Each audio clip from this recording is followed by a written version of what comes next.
He looking at O'Malley like some fucking meat. Saying like he about to go in that bit and tear him up, but I don't know how this shit got kicked off the main card. Khalil Muhammad versus Sean Brady. Mr. I'll choke you the fuck out. Mr. 1-800, choke that hoe. So what they got going on over there in I that will camp. make the greatest fighter the world has ever seen. Yeah, bro, like passing out the medicines. We've been on that rock star regimen, knowing that I'm heaven sent, higher than I ever been. What's going on? Welcome to Totally Blitz Podcast. This is the fucking Fight Club. I'm gonna send that shit to my big homie right here, Kev. Break down what the rules Fight Club is. Hey man, rule number 1 in Fight Club, drop a like and subscribe. Rule number 2, go fuck yourself. Because this is the Totally Blitz Podcast, and you already know it's the boy Kev, Waterboy Savoy, aka the 3 Fight Enthusiast. And we also in this bitch with.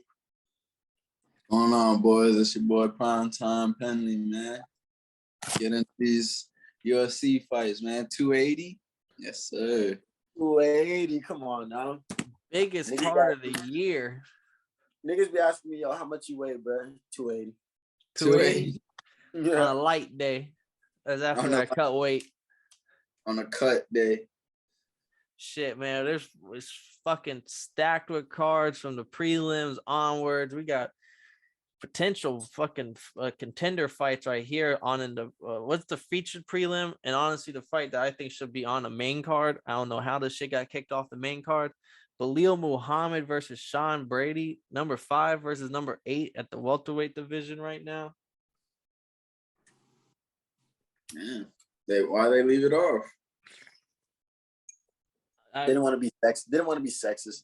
That's exactly what they were on the main card, and then the women's fight got moved into the main card, and now they're the featured prelim fight. There's one of them.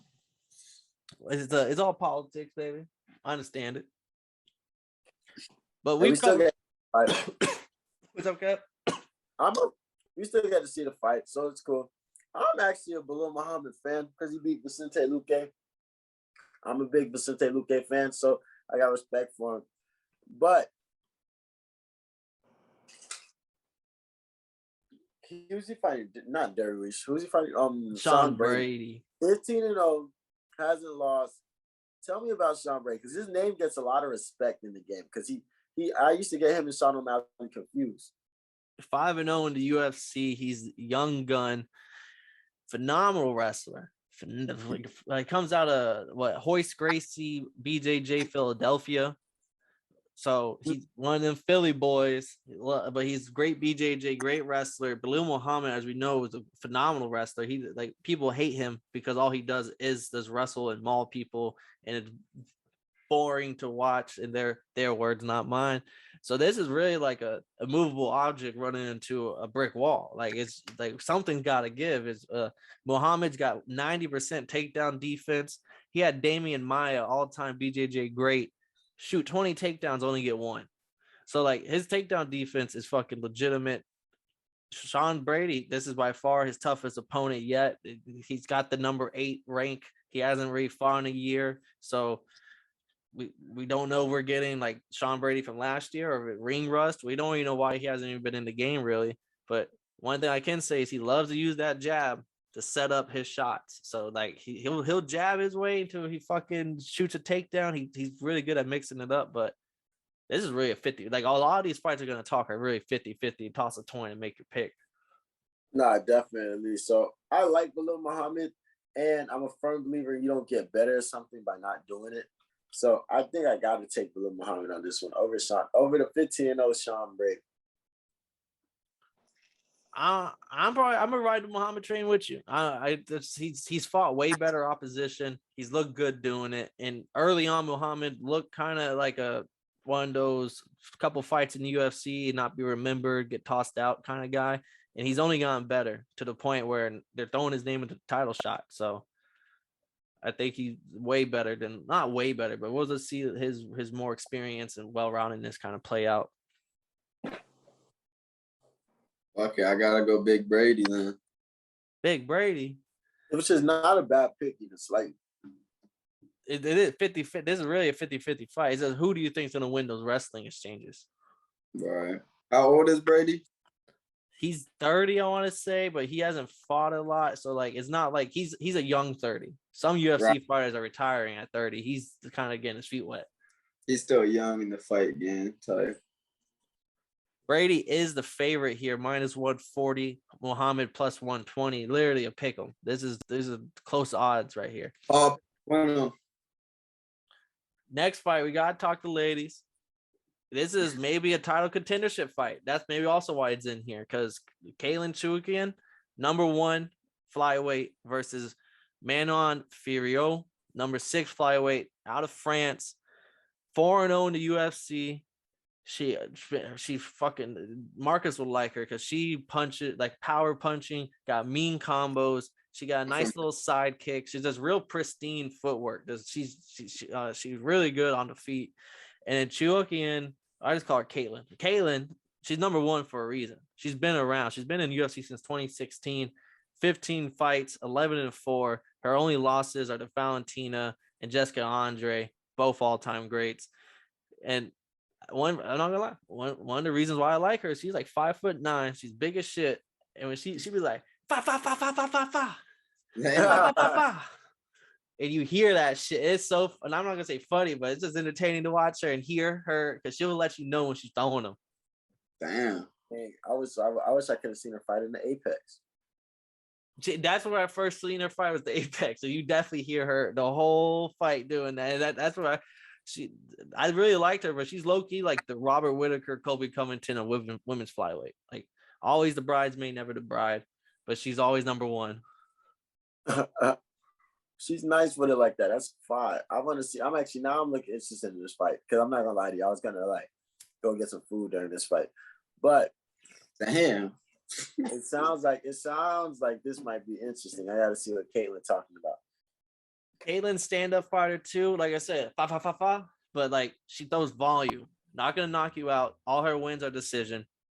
It's a lot of volume, and she does pace, cardio, all that. Like she keeps that pace up for like she's used to 5 rounds. She can go 3 rounds easily.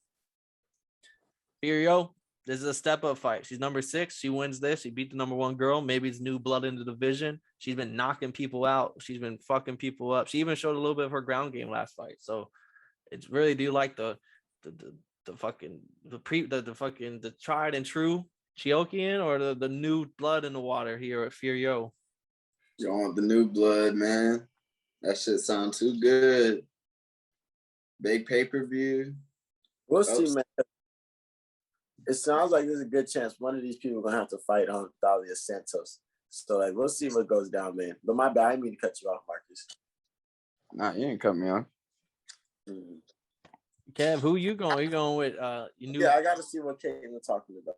I gotta okay, I'm gonna ride Fiorot just because Katlyn is a great number 1 fighter, but go watch the Fiorot highlight reel and like come back. Dance like that, she's a suit. She kind of got them hands, bro. Damn. Power too. You got hands like that? Yeah, so I think Chookian might win those like more. Like she probably have more total strikes, but it's gonna be the power that Fiorot has and how polished her stand up is. I think she might even get maybe KO. We might see. Damn. Next fight, we have Beneil Dariush. He claims to be the boogeyman of lightweight, number 6. No one wants to fight him. Versus Martez Gamrot, number 9. I don't know where they go from here. Maybe they get a title or at least they get their names into the opportunity if they win this fight. But Dariush, there's another fight where it's a brick wall versus a movable object. Like Dariush hasn't been taken down in 5 years. Gamrot averages 5 takedowns a fight. You said 5 years. Yeah, 5 years he hasn't been taken down. He could have been the Robert Whittaker of the lightweight division because the people loved him, but he just hasn't been active. And he was supposed to fight Islam for like an interim title or something, and that fight never went through. So he swears people. This was the person that, remember Dana White said, Islam, you have to fight him, and Islam said no. This was the guy. So he has the rightful claim to be like he is being ducked, but he is him. He is kind of older though, 35, 36, but he has the salt and pepper look, so he looks a little older. Yeah. Yeah, but both guys are great strikers. I would say Darius is the better striker, but both guys are great grapplers. So this is like one guy's been taken down in 5 years. One guy averages 5 takedowns a fight. And if y'all remember, fucking Gamrot was the one. Him and Taryukian had that wrestling war earlier this year. I was about to say, I remember Gamrot. Them boys are going back and forth with the scramble. So his wrestling is there. How do you? Kevin, throw it to you. How do you see this one bending? Something's got to give in this fight. Who's folding? I love Gamrot's fighting style. I love to see what he does. He's great at it. But wrestlers don't get no love in this game. And with Darius being the boogeyman, the one that nobody wants to fight, and this is gonna be one of those fights that kind of push him, that he's not fighting down because nobody thinks that Gamrot's no slouch. But a lot of people don't even think, including me, don't think Gamrot won that last fight. So this is his chance to kind of show how solid he is. He hasn't been active. And even though I'm a firm believer you don't get better at something by not doing it, I don't care how many times I got to say that shit. He was hurt. So that is also what people look. He had a broken leg that he let heal naturally. So no one knows how that leg looks since 2021. That's actually the scariest thing I've ever heard in my life. You said he let it heal naturally. No cap. That's kind of fucking scary. Yeah, but, he's crazy, man. Yeah, I'm gonna root for the crazy motherfucker because I want to see what the fuck. Does he have a peg leg? Is that what he does now? I got a peg leg. Hey, he's coming off a dub, even though it's way back in May 2021 to that boy Tony Ferguson. Oh, he's the one that beat up Ferguson. So it is kind of hard because no one knows because that was the first fight. That was the first. Like, was Tony Ferguson already off the cliff on that fight, or was Tony Ferguson still at the peak when he got beat? So that's another kind of.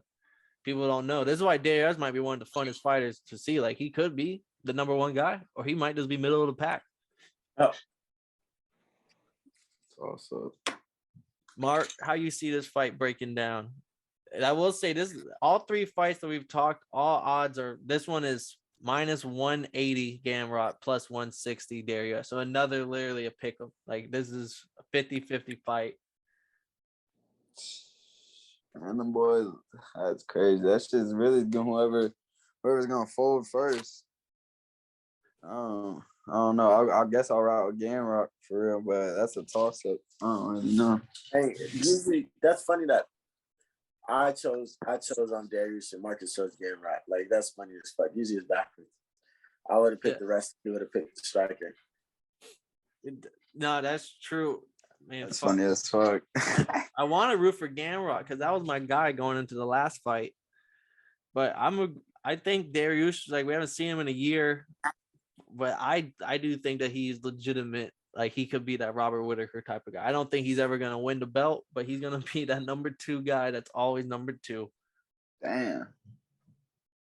He's just a little older now too, which also makes me worry. You're older coming off a leg injury, so it's kind of like this fight also is make or break for him. And that bitch was healed naturally, whatever the fuck that means. Savage of a dog. That's really healed naturally. That's pretty gangster. Probably the funnest fight of the night. Petr Yan taking on Sugar Sean O'Malley, the number 1 ranked versus number 11 ranked.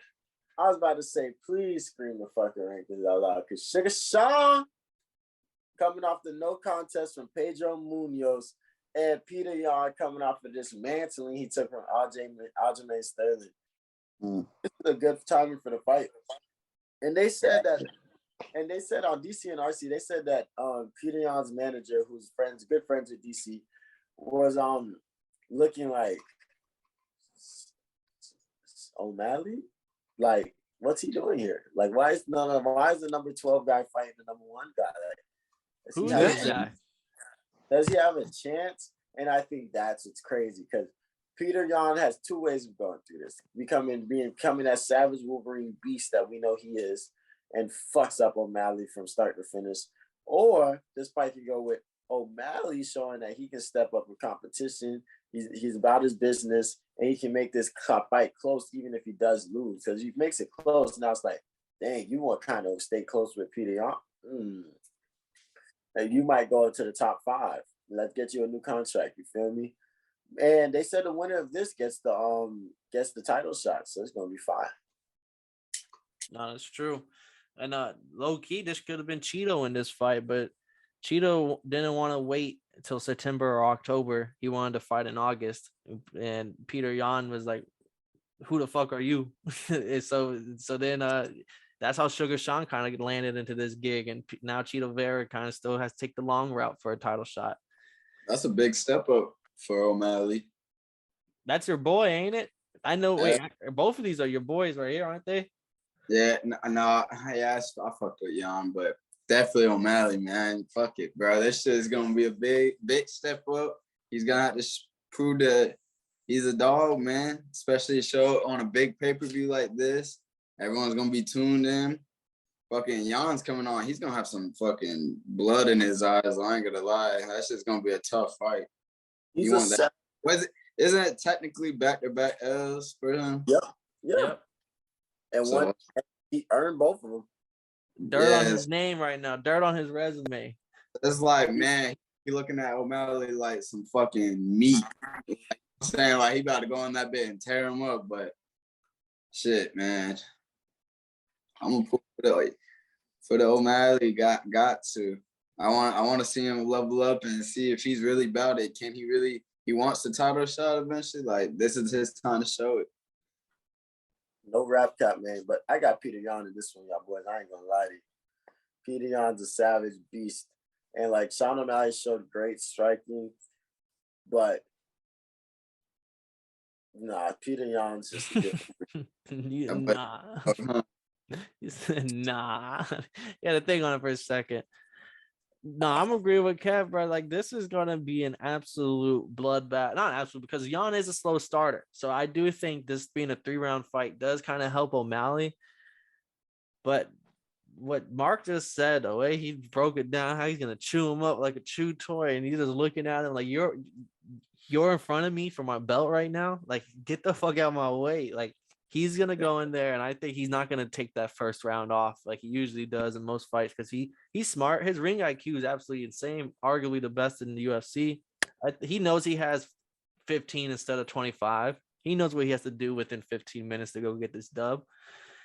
And Sugar Sean, like Pedro Munoz fight, take it for a grain of salt because it was a no contest because the eye poke, but like Munoz had like 26 leg strikes at the end of that first round, and like Yan could throw fucking leg strikes better than almost anybody. So Sugar Sean being long and lengthy is good for some things, but that leg is always exposed for those long motherfuckers. So just something I think Yan can maybe expose, and that's why I'm around with Yan this weekend.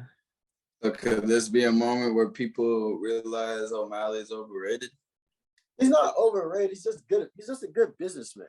Like, I agree more with Kev on. I think this is gonna be a fight where his stock rises, because I don't think it's gonna be an absolute blood. But even though I said that, I do think Sean O'Malley's gonna look good in certain moments, and it's gonna be one of those fights where he loses, but he just lost to the second best guy in the division right now. So he's gonna go from like 11 to maybe 7 if he makes it look good. No fucking cap. So it'd be nice to see what going on top. Shout out Sugar Show. Hey, but if he wins, he's in the belt title to fucking the next year. Might be Sugar Sean running the fucking division. Thoughts now, bro. This is his moment. He gotta seize that bitch. We'll see, man. But we'll see. Well, that's the biggest we'll see. But this is the beauty of Abu Dhabi. I feel like we haven't said that yet on the show. Saudi Arabia, they bring out the hitters, man. They bring out the big guns. Yeah, but they put it on for them princes over there, bro. They got the money. They're gonna get in that bag for them. They trying to watch some good fights, not no booty shit. All these fights we talked so far are main events any other week. That ass, especially last motherfucking week. Oh, shit, yeah. We have our co-main event, which could easily be a main event on any other pay-per-view. Aljo Sterling, the champion, defending against TJ Dillashaw, number 2 in the division, former champion. He went champion twice. If he wins this time, he's 3-time champion, which I don't think it has been done many times. I don't know who else has done that. That's tough. Nah, that's some raw shit. But my question is, why does TJ Dillashaw get no respect from other fighters? Like, I was watching his Because he's a cheater. He's a juice head. Yeah, definitely. But even before we knew, like I was watching this Ultimate Fighter with Cody Garbrandt, and like Cody Garbrandt's over here just choking the nigga, slapping the nigga, killing the nigga. I'm just like, that's crazy. And even when Aljo called him out, he immediately called him a bitch. Like everybody calls him a bitch, and it's just normal. Like, and he's known for being a snake. About how we all know how he's snake team alpha male and all that good stuff. But like, niggas just don't fuck with dude. No, and he's probably also because they see through the bullshit. They're fighters themselves. So like whenever he didn't like he lost that fight or something, like they stopped the fight when he got tested and he failed the test and he was crying on the mic, oh, the ref didn't let me get my ref. Oh, he took away this opportunity from me. And then it's like, then you pop for steroids, literally that same fight that night. Oh, you failed on steroids. So it was like this motherfucker's over here crying because it's unfair by the you're like he's just scummy. And there's some other incidents too. I'm not gonna go deeper, but he's just been scummy since the beginning. Scumbag. So yeah, hey, I understand, man. People don't fuck with bro, but hey, he's a wrestling ass motherfucker that knows how to strike like a bitch. But he has to fight against Al. In the words of comedian Romeo Mack, Aljamain event, man. Aljamain Sterling is on a 7-fight win streak. He literally, including when he got this he won by disqualification. So this fight is actually really fun to see, and they have beef, they have animosity. So I don't know, man. It comes down to who trained harder for this thing. TJ is a good to great wrestler. Like everyone's saying he's super great at wrestling. I think it's more of like GSP. Like he was just really good at mixing it up. He like his striking is really high class too. So like he's one of the best at the moment you think he's going for a strike, he mixes it up and he gets you down almost effortlessly. So like him being able to mix it up is like probably best in the game if it's still the same how it was like 3 years ago removed. TJ Dillashaw gets respect in the rest of the world. We know who that is. So he did a lot more, and Aljamain was arrested too as well. But like I feel like Aljamain's the better wrestler just because he made it work well more in mixed martial arts, the way he gets to set up submissions and everything, versus TJ Dillashaw, who was a wrestler and then also learned to strike and became a great striker. Aljo, see that's the thing. I think where TJ is a great wrestler, Aljo is like a world-class wrestler at the MMA level. He wasn't like world-class on pure wrestling, but in the MMA world, there's certain people that are just world-class, and he just the way he takes Jan's back just effortlessly multiple times. He took Sandhagen's back. So, and then this is where he's another edge I give him.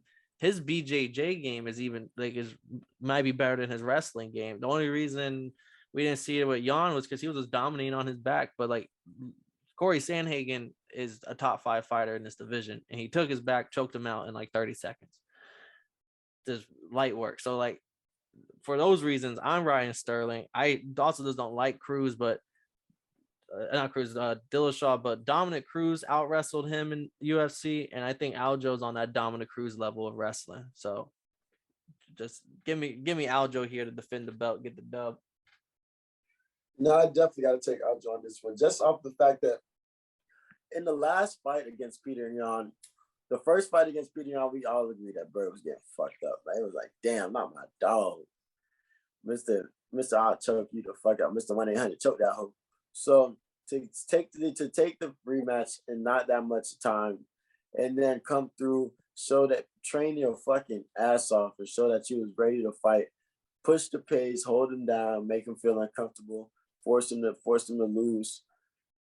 I got nothing but respect for Aljamain event, and you gotta pick him in this one. Marcus, he and TJ Dillashaw. Marcus, you going against the grain or you riding the train? Let me know, man. Do you like cheaters, man?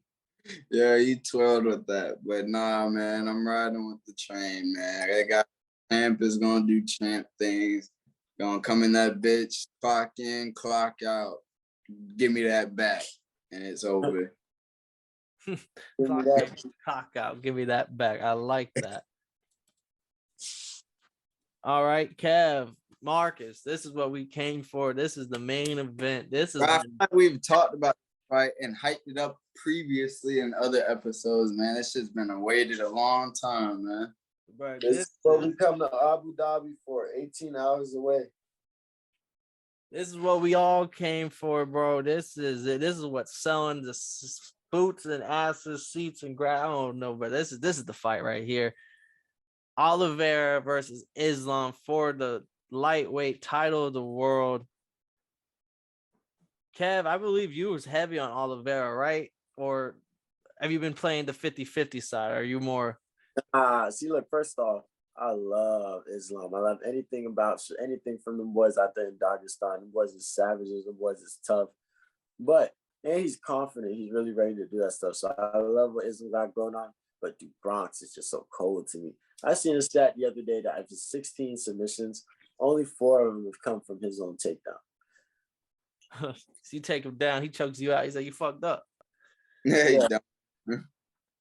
So I think that's going to be interesting because, for a fact, Islam is not giving his neck for nothing. He'd probably rather die than give his neck. So it's going to be interesting to see if he can set up a submission while Islam is mauling the fuck out his ass. So that's going to be interesting. But this is why we go to Saudi. This is why we go to Abu Dhabi, man. 18 hours away, Saudi Arabia, man. This fight is going to be fucking the fight of the year, and it's the best matchup for each other. And we can't forget that Duke Bronx doesn't have his title belt. He's not. This is a vacant title that he's trying to go back. But we all know my dog is the champ. He's holding him right now. The scale's the only thing that can beat him, they saying. Mm-hmm. Only the pounds. 19 most. I didn't know this about Oliveira, but 19 finishes in UFC most. 16 submissions most. Tied for most bonuses with Cowboy. And he's only like a couple fights off of like 4 or 5 fights away from Jim Miller for the record for most fights. And he's doing such a late run too. Like, it's so insane. He was written off halfway through his career. That shit is crazy, bro. That boy turned a page. And then you have Habib's understudy, the mauling machine in Islam, who's just kind of ran through everybody. And them Russians just got, like DC said, the difference is like them motherfuckers has got insane strength, like grip control. Like they'll hold you down with one hand and you can't do nothing. No, it's insane to see what is this fight matches up stylistically so well that they couldn't have written it any better. Right. Oh, this is what we all can. But all the odds on these fights, like this one, Islam opened at -300. He was a heavier favorite. Now it's -190. A lot of people are backing up Oliveira. Like, a lot of the money coming in on Oliveira right now. Man, that shit's Plus hard, 160 for his own belt. Boy, a belt he never lost. There's only been one other champion fight where the champion was the underdog this year. And that was when Glover defended it against Yuri. And Glover was just 30 seconds away from victory in a lot of people's eyes. But Yuri went out and got the dub. Speaking of that fight, they low-key said that they're close to signing the ink on that one. Yeah, Glover Yuri too, which would be a fucking banger. And they might. No, I think it's actually signed, and it's gonna be UFC 280 after John Jones and them boys, before John Jones and them boys go. But back to this fight, Mark, man, I know you love you some Islam Makhachev. But don't forget, my dog Du Bronx is cold. You seen what he was walking a lion. You seen what he backed. You seen what he did. Man, I'm thinking about it all day, bro. I want to lean to Islam so fucking bad, bro. I really do. Like, my heart wants me to go that way just because, like, I'm watching the countdown. They fucking showing Khabib's pops fucking just watching these boys roll on the ground. I'm like, bro, that is fucking different, bro. That is like some, like, movie script fucking, like, hand down. Like, bro, it's crazy, bro. That fucking what they got going on over there. I will make the greatest fighter the world has ever seen. Yeah, bro. Like, bro, I'm like, bro, am I watching a fucking movie or is this like countdown? Like, this shit was blowing my mind watching that boy's like little background, and I want to pick him so bad, but man, I feel like Oliveira is just like on a whole nother run right now, like some Hall of Fame, like just on a tear right now, bro. And you seen him, boy? Fine, you can't touch that right now, bro. I feel like he's too hot right now. That shit's gonna be a back and forth fight all night. But I'm gonna have that boy getting his belt, man, or never losing his belt, whatever the fuck you want to say it. And don't forget my dog Oliveira pulling up. My dog DuBronx pulling up fresh to death. His last when he missed weight, he put up in that red suit with the red sunglasses. I was like, oh, my dog clean. Every time, man. They gave a Chezekian or where is Loma from? Lomachenko. Ukraine. Okay, it probably was one, but someone the Chezekian, it looked like a Triple G style, it looked like Loma style, like a real nice knitted like walkout boxer thing, and he put it on, and it looks like a champion. Oh, hey, I don't know if he's walking out with it, but someone flew to Abu Dhabi, handmade, gave it to him, and he was flexing it. So maybe we might see him in that little like a boxer coat kind of thing coming up. I mean, I don't know if that's a UFC thing, but I never see UFC fighters come out with like a robe or like anything but a t-shirt. They don't, but like his was so hard. That's why I'm like, I wouldn't be shocked if he has like the eagle in the back too. That'd be tough. Oh boy, but I'm riding Islam. I said Oliveira was on his Glover type run, and he did it, and Glover did it. They got the belts. Second half career, killing it, submitting motherfuckers. It was really reviving the stand-up game on a different world from what it was the first couple of years of their career. And then I saw Yuri from a mile away. Saying it for about a year. Like, Yuri's gonna get this, but when this motherfucker finally gets his belt, this meditating ninja in the woods, he gets his belt shot, he's gonna win it. And he did it. And about 2 miles away, I saw Islam Makhachev. I've been screaming the Islam train for the longest, and I might as well be the motherfucking conductor. All right. I am going full steam ahead, Islam. I think Oliveira will look way better on the stand-up. And he will see the takedown coming from a mile away. But I just think Islam will get the take. Like, there will be moments where Oliveira's controlling it because he's not getting taken down. But then those 2 or 3 times where he does get taken down, I know Oliveira, phenomenal BJJ artist. But Habib wore a shirt that said if Sambo was easy, it would be called BJJ. That's how confident these Russian motherfuckers are with their, and they prove it time in and time out. And I'm not hopping off the train. I'm going Islam. I respect it. Marcus, who you got? Oh, Marcus said Oliveira. Oh, you said you got DuBronx? Yeah, man. Oh, say less, man. So I have nothing but respect for Islam and his entire camp. Everything they do is scary. I think they probably have some of the toughest training sessions and sparring sessions ever. And the fact that Khabib is just sitting there yelling at them boys now, so he's probably 10 times worse as a coach than he was a fighter. So I have nothing but respect for them, but I gotta take my dog DuBronx just because it's just the perfect story. I think this is a fight that's gonna come down to poverty. Just remember, like, yo, I don't want to fucking go back. And I think that's where he's straight. Like, everybody from Dagestan, the Dagestan Warriors, they get respect because they like to take you into the deep waters and watch you drown.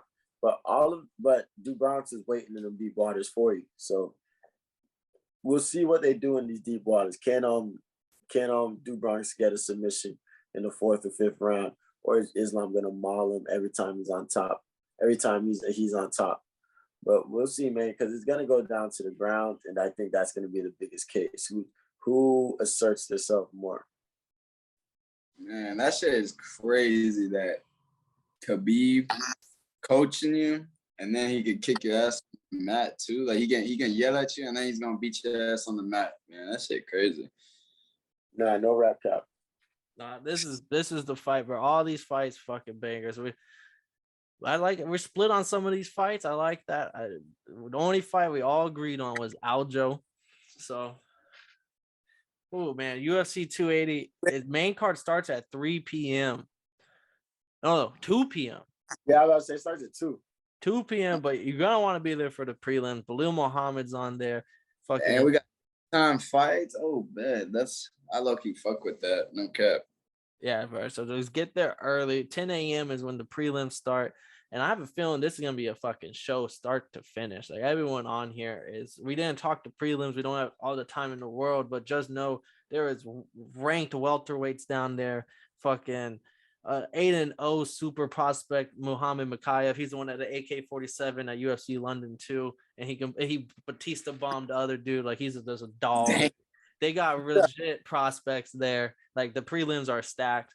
So, but if y'all didn't know, these have been y'all boys from Totally Blitz Podcast. This is Paul, Pickle, Winham, Concho, Kev, Waterboy, Savoy, Marcus, PT, Penley.